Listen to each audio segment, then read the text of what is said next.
Yeah, my name's Derek, and I'm a raw paleo enthusiast, and I'm about to go through a step-by-step process on how to butcher your own animals. Now right now I have a 4-year-old ram who's lived his entire life out in the pasture, and for the last 2 years he's been a breeding stud, and now that the farm is done with him, I'm going to butcher him and use him for Thanksgiving. So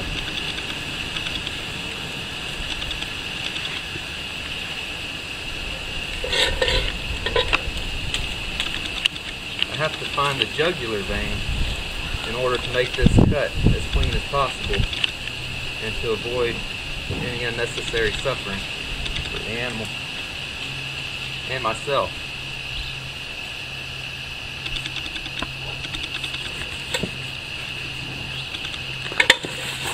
Yeah, got it. Now this is the most humane way that I've found to do it, because although it looks kind of gruesome, the cut was clean and he doesn't feel very much pain, and he'll bleed out slowly, and then when the blood loss to the brain gets to a certain point, he'll lose consciousness, and there might be some involuntary reflexes, but that's just part of it. And in the hope, I'm going to collect as much blood as I can so that I can drink it later.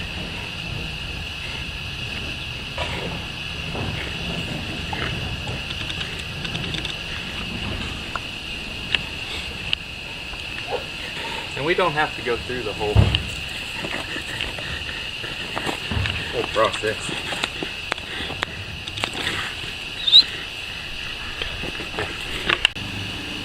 Now that our animal is passed, I'm going to drag it over to the skinning table.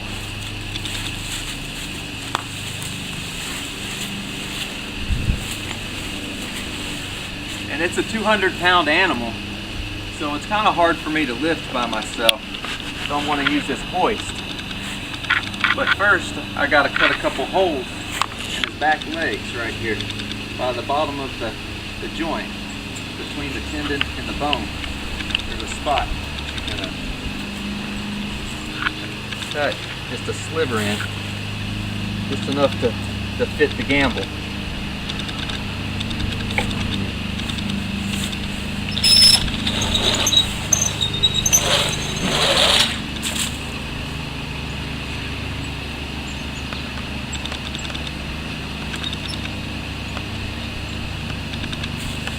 I'm going to hoist them up.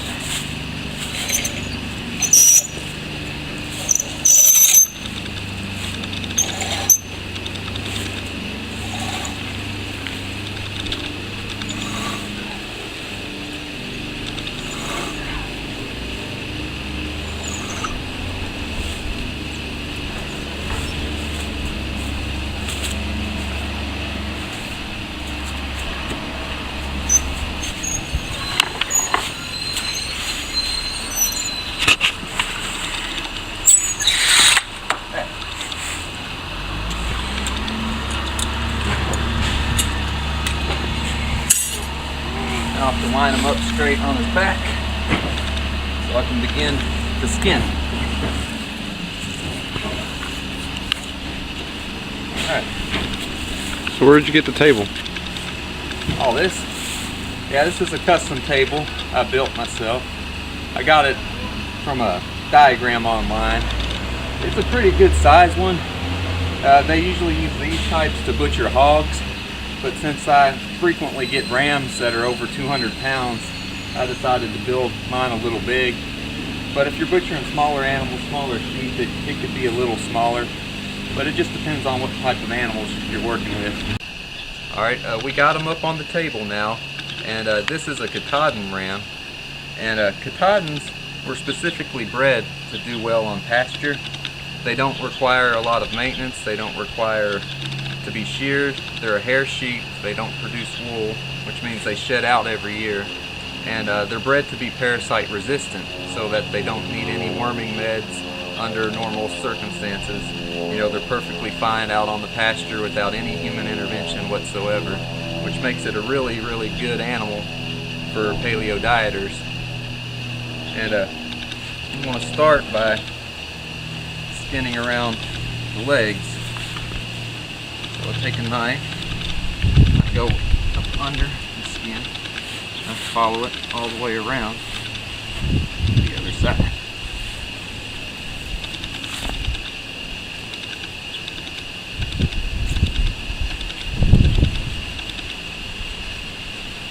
And this is the sharpest knife that I have.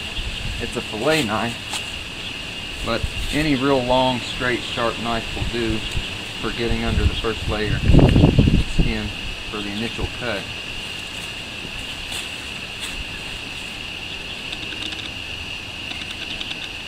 And you want to do a good job at not letting the hair get all over it.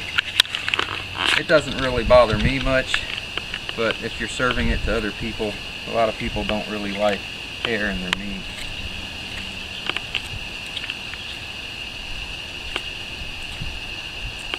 And while I'm at it, I'm just going to go ahead and remove the balls. Get those guys out of the way. Which, these are really, really nutritious, and I'll save those and probably eat one of them later tonight.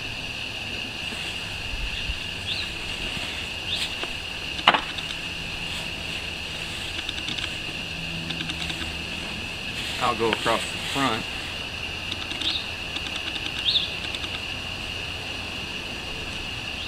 And I got to do this carefully without rupturing the gut.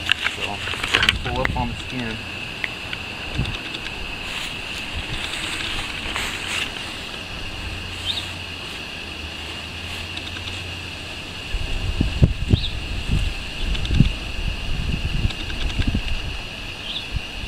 Go ahead and get rid of this. This can get in the way.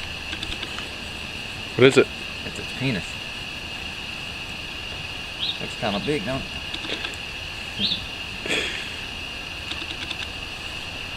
Yeah, I give this one to the dogs. It's really not too good to chew on. It's real tough. Alright. Go ahead and make the cut along the front legs.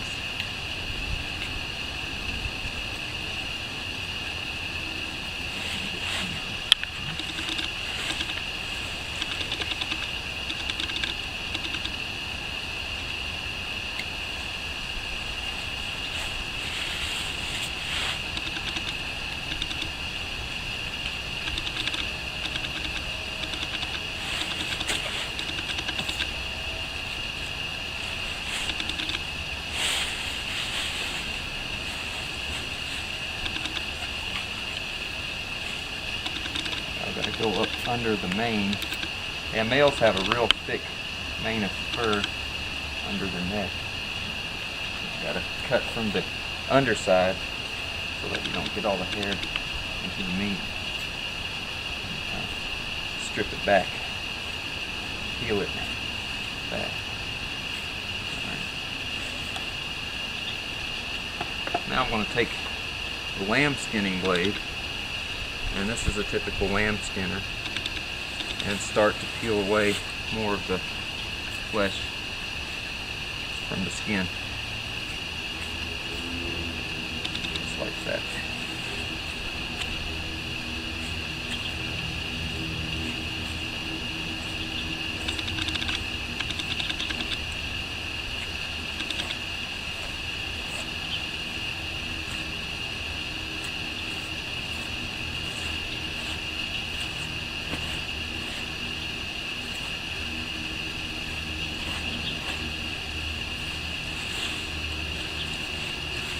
Notice how I'm holding it in one hand, and then I'm taking the blade and curving it and just scraping the skin off.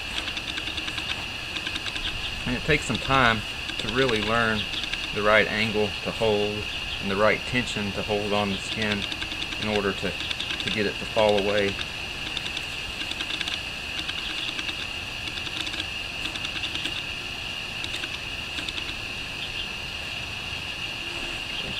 And you just work your way around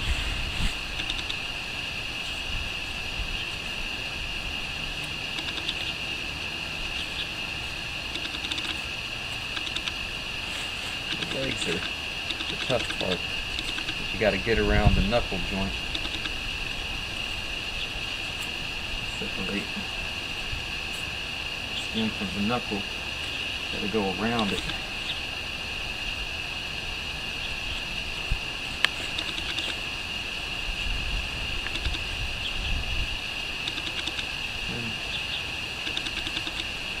Have you ever come across any pieces of meat that looked like they were diseased, or such as tumors and anything like that?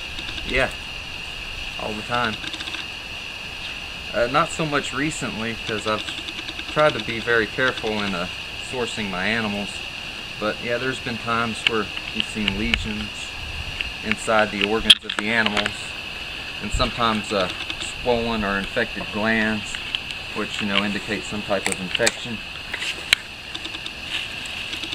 And a lot of animals will have one or two little spots on their liver, and that's typically, some sign of a past parasite or maybe even a present parasite.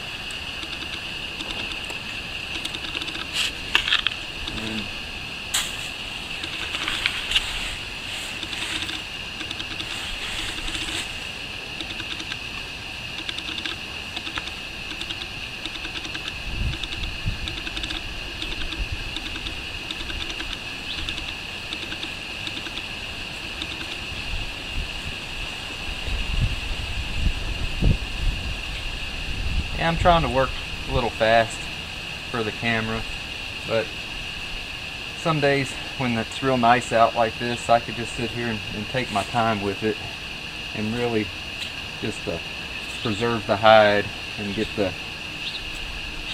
every little scrap cut carefully and neatly.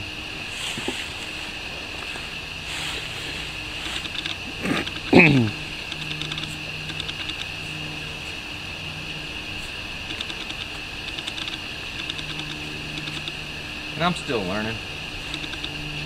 I've been butchering my own animals for the past 6 years, and at first I really didn't know anything about it or what I was doing. I just hack them up the best I knew how. And it's only been the last 3 years or so where I've watched other professionals work and tried to learn the trade.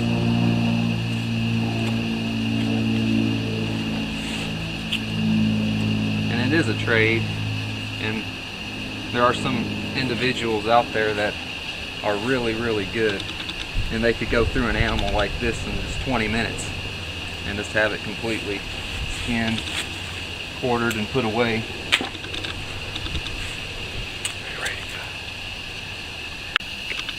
Alright, we have all the skin peeled away from the midsection of the animal, so now it's time for me to cut it open and harvest the organs. So first thing I do is I'll cut the breastplate open, which will allow it to open up more and give me better access. So to do that, I'll take this bone saw and just right in the center of the breastplate. You don't want to go too far. If you go too far, you'll cut into the gut, so you have to feel where this crease is right here and try not to go beyond it.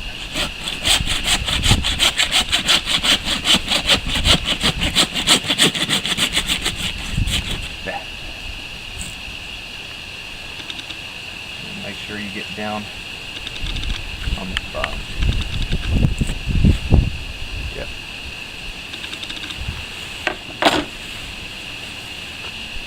Then you take your knife and you go and you pry up and cut upwards so that you don't puncture the innards, because it can get really, really messy if you rupture the gut right now.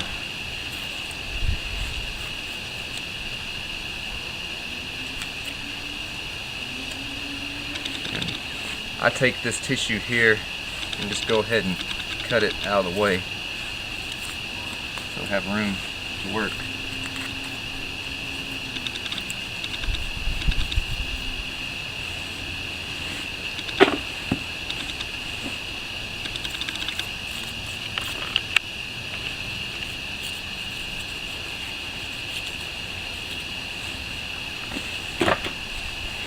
And this right here is my prize. This is the belly fat of a fully mature Katahdin ram. It is what I'm after. This is what I live off of. And I cannot get it any other way.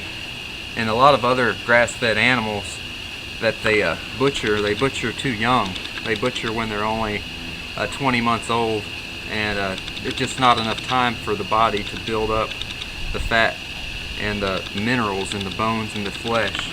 And you can just see the color of the animal's flesh and just the sheer amount of belly fat. And this is all grass-fed fat for people who don't think that animals can be fattened up on grass. This is a 100% pasture-raised animal, never eaten any grain in its entire life. And this is what I'm going to harvest.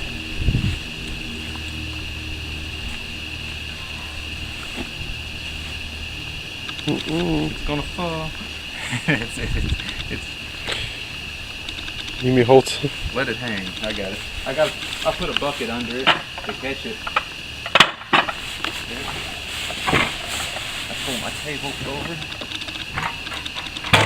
and I just start tearing away the fat from the insides.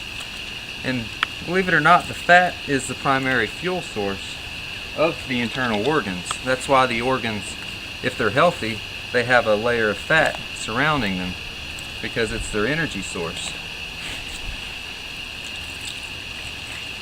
And all this nonsense about how fat is unhealthy is something that I work hard to dispel, because I eat a diet that consists of probably 60 to 70% of my calories from raw animal fats. And I'll eat all the fats on the body. You know, the stomach, the kidney suet, the brain, the tongue, the eyes.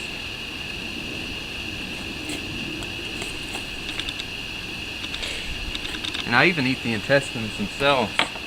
I've started doing that now, harvesting the intestines and eating them raw. And I'm digging for the kidneys right now. There's a kidney. Looks good. Everything here looks good so far. I'm happy. This is going to be my Thanksgiving feast. And this will sustain me through Christmas.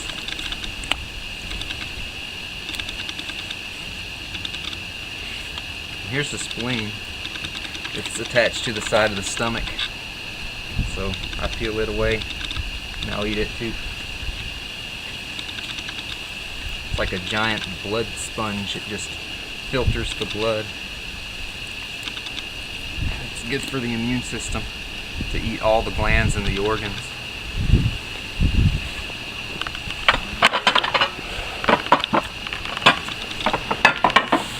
Now I'm going to set the tub underneath and we'll drop the intestines into this tub, and I can sort through those later when I have more time. But right now, my prize is the liver, so I'm going to try to get it out.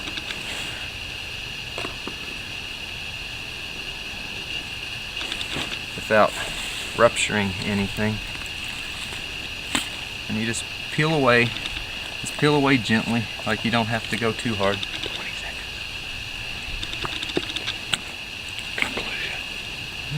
Conclusion.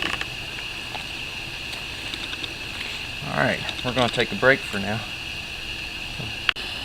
Alright, I've gotten all the stomach and intestines out of the way, and now I'm going to go after the liver and get the heart and the lungs cut out.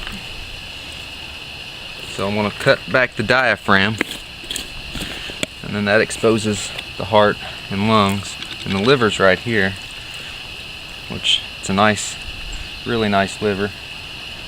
It's absolutely delicious when it's fresh like this.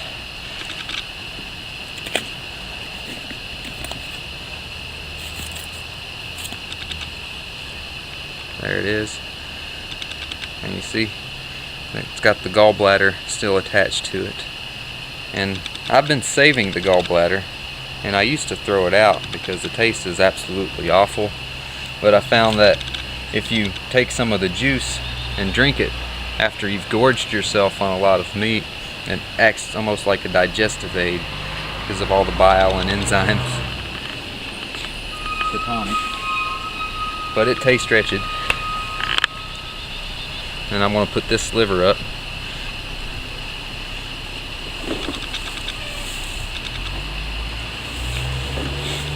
Then the heart and the lungs are kind of all attached together and encased in fat, which all those pictures of diseased hearts encased in fat, you know, when they used to tell you that fat's bad for your heart. Well, fat was so bad, why does this 4-year-old Katahdin ram in peak and prime condition have a heart that's completely enwrapped in fat? Because obviously fat is the fuel for the organs, and it's perfectly healthy. Everything looks good here. I don't really like the lung. Alright, I'm gonna remove the rest of the soot and the fat on the inside, which was underneath of the stomach and all the organs.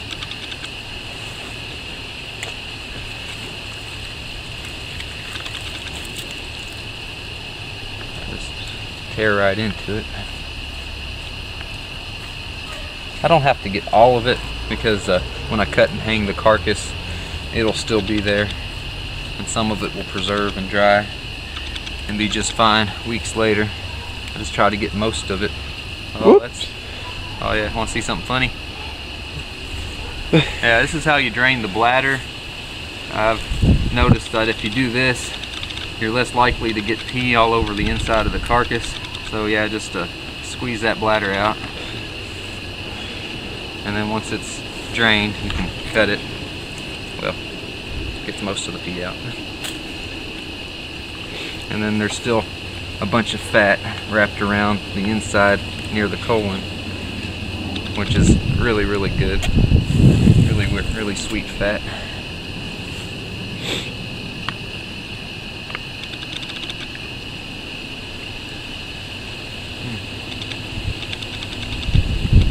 Very good.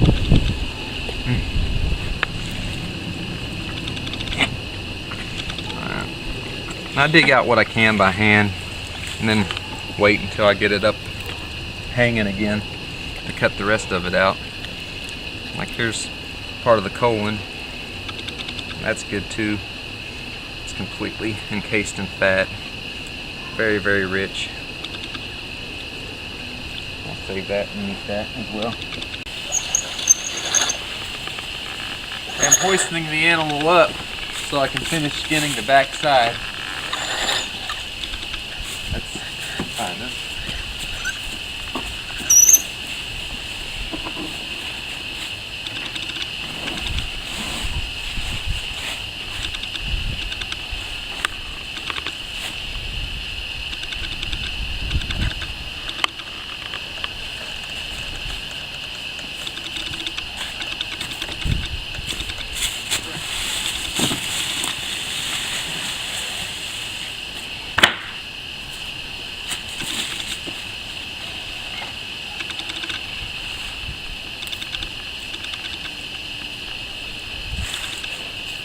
So the tricky part is getting around the back end to be attached to the tail.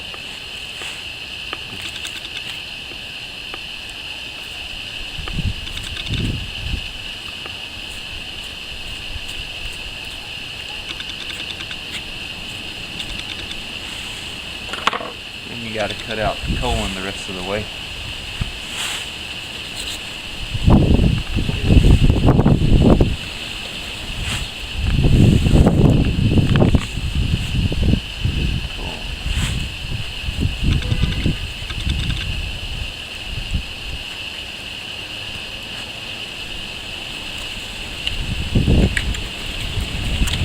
Got to feel for the cavity, go all the way around.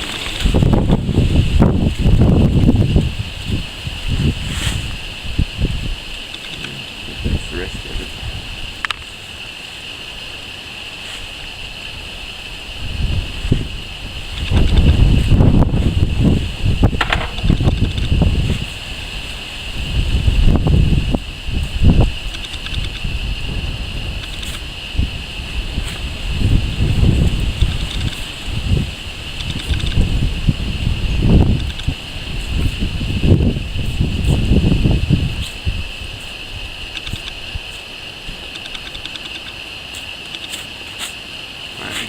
from the back end.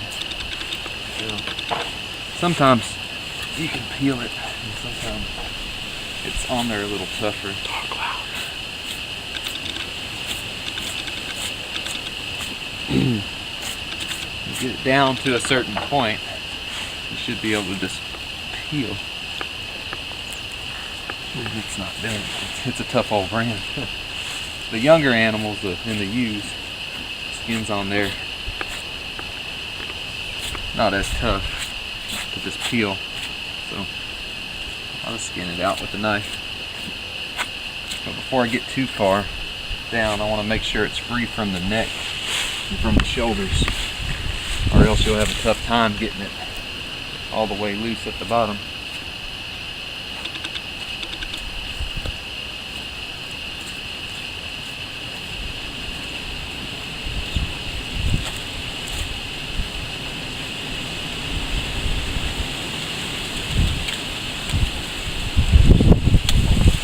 Let's carve around the back side of the neck.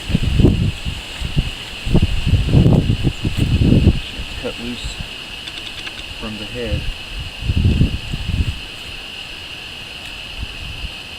And the other side.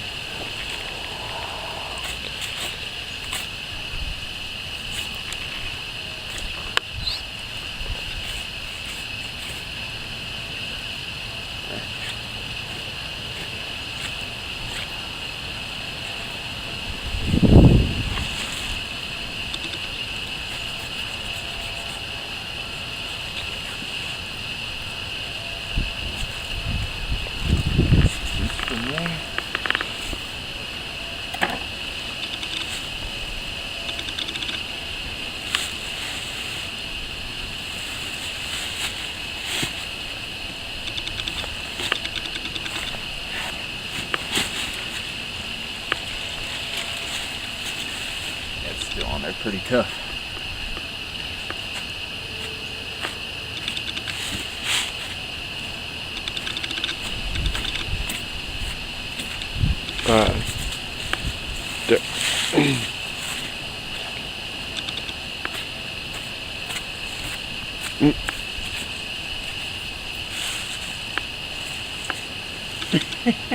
That chicken got out.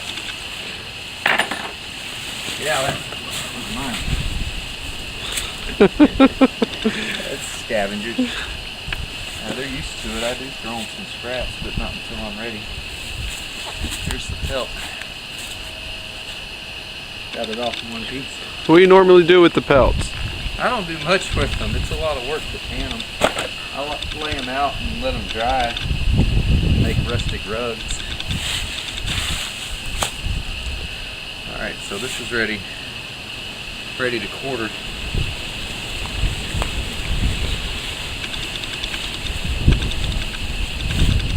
There's that chicken again. I'll have to chase him up.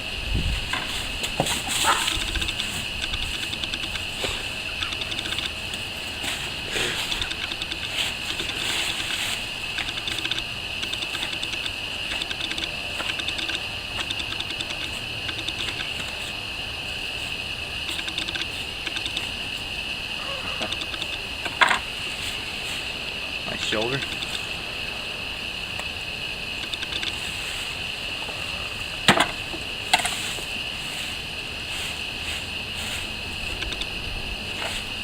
Shoulder's not really attached to anything, so it comes right off. Just like that. How long does this piece of shoulder last you? I don't keep track. You know, that's probably good for 4 days. And another 4 days, and the back end's a little bigger. And you know, the whole animal probably lasts me a good 3 weeks to a month. Sharing it with other people too. I don't eat it all myself.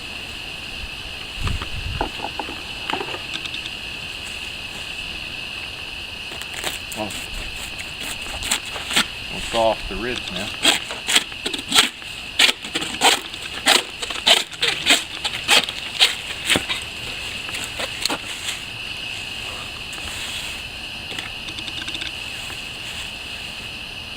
Chicken will not leave my guts.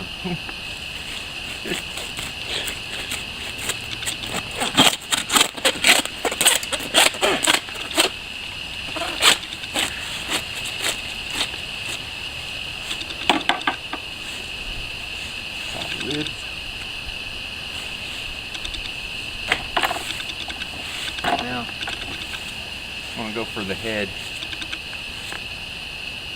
And the head can be difficult because there's a certain joint on there they call the yes joint, and it's the joint that bends the head up and down. And there's another joint that's the no joint that turns sideways, which the no joint is not what you're supposed to cut. But I'll go ahead and remove the esophagus the rest of the way. You can see what I'm doing.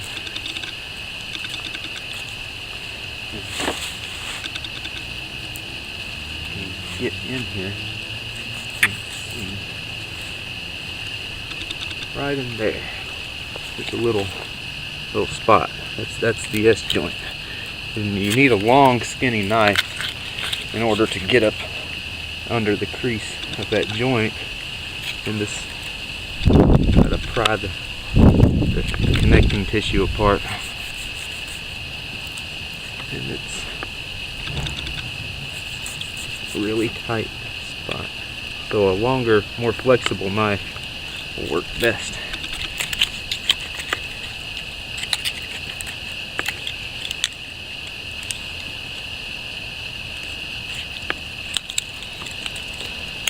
Then you carve around the ball of that joint until it comes loose.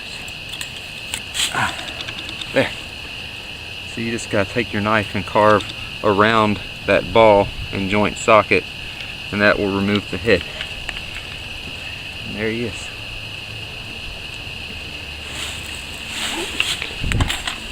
I'll save this one for the celebration. Alright, we're back now, and I'm going to finish sawing the rest of the carcass, and I'm going to split it down the middle with this bone saw.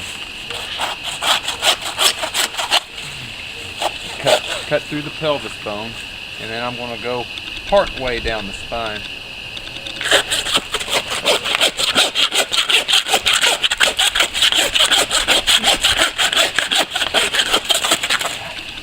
And when I get to a certain point here, I'm going to cut the middle section.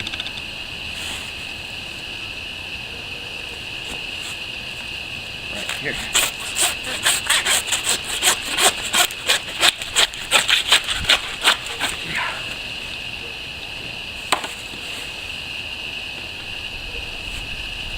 That's the torso. I hang everything in my refrigerator, so like these whole chunks really hold up better, and they're better for long-term storage. So I cut off whole pieces and I let them hang on hooks in my fridge.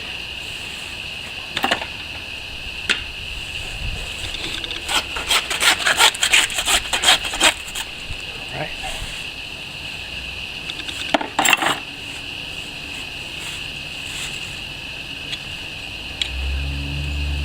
Now that we got everything ready, we can go into the house and put it all away. Yeah, I just finished butchering a 200-pound Katahdin ram, and now it's time to put it in the fridge for long-term storage. But this isn't really a typical refrigerator. I've bought a freezer unit that I've converted with a remote thermostat that you can get at a brewery store. And this has an adjustable dial on it where you can actually fine-tune the temperature measurements, and I try to keep it above freezing, and right now it's at 37 degrees Fahrenheit and about 56 degrees humidity, which is pretty good for hanging and aging meat. You know, it's practically converted a refrigerator into a meat locker, and this is what I've used, and it's taken a lot of fine-tuning and adjustments over the years to find something that works where I can hang animals and preserve them for as long as I need to. You know, typically you think if you put meat in a refrigerator, after a week or two it'll start to turn sour. But if you actually hang a meat in the open air in a refrigerator like this, you can keep it for months and it will just dry age. And as long as the humidity's low enough and the temperature's low enough, the meat will preserve and it will never go rotten. And up at the top I keep some of my leftovers, and that's aged meat from previous animals.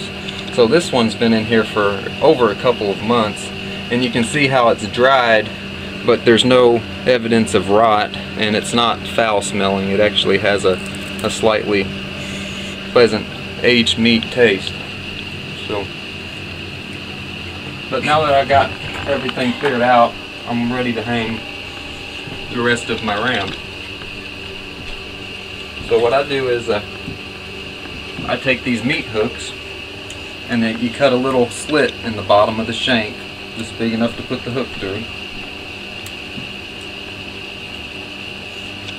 And then you just find a place on the rack to hang it. And you want to make sure everything's spaced good so that it has good airflow. What is that? This is the shoulder, the front end of the animal. So we'll hang the two shoulders. We'll try to space them so there's a little bit of space so they can air in between.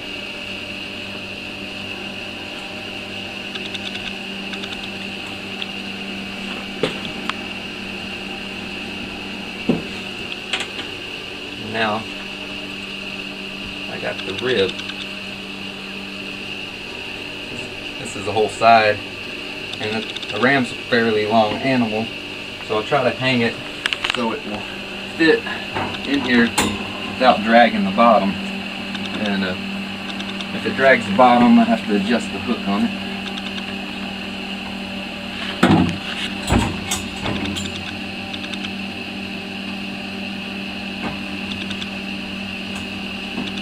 There.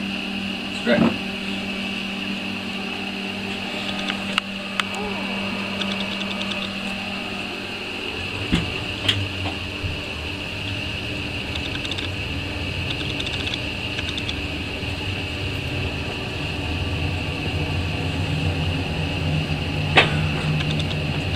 There's the other rib. And next I'm going to hang the hind shanks, which is about the meatiest part of the animal.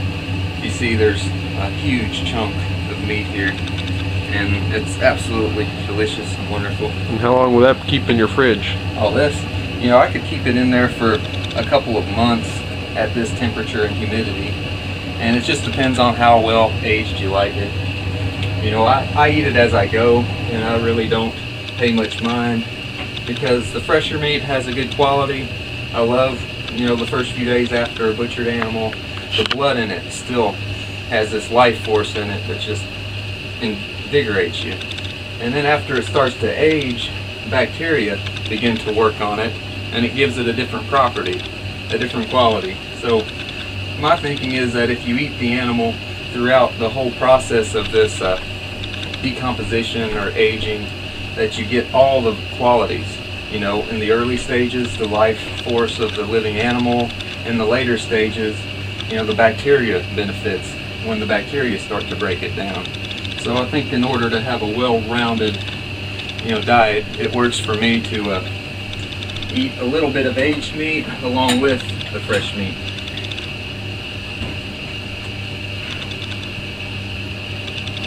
Get the other hook. Here's the other shank. I'll adjust the hook on it so that it's a little lower.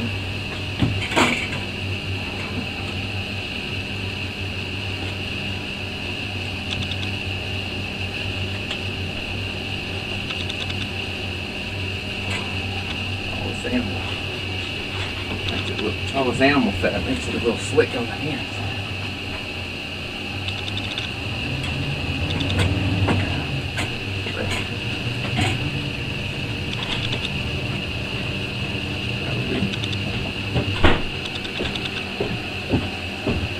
And now, the torso.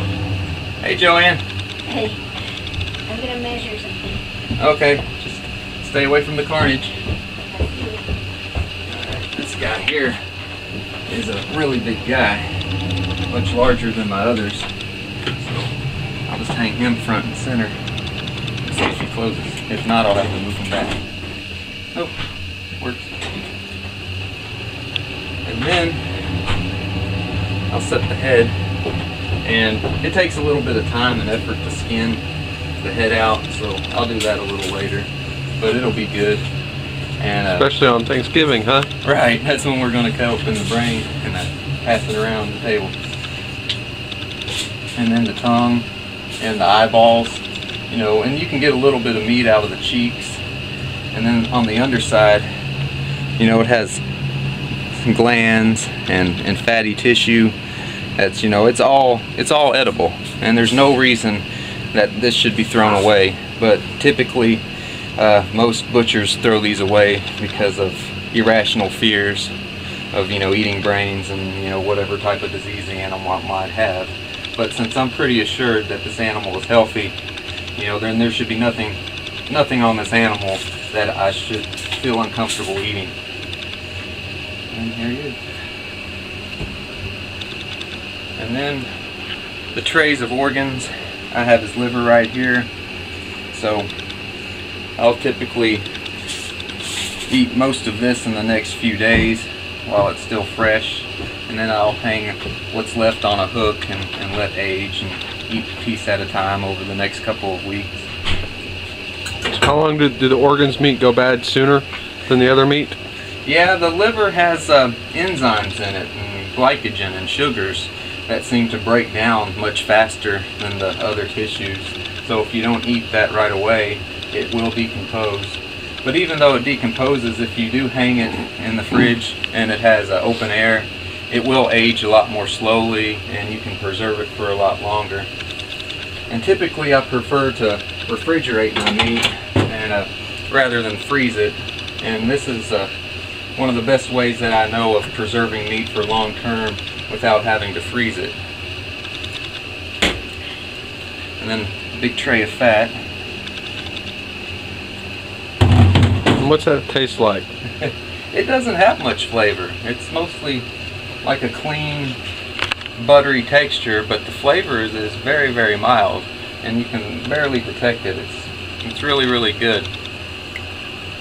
And then testicles.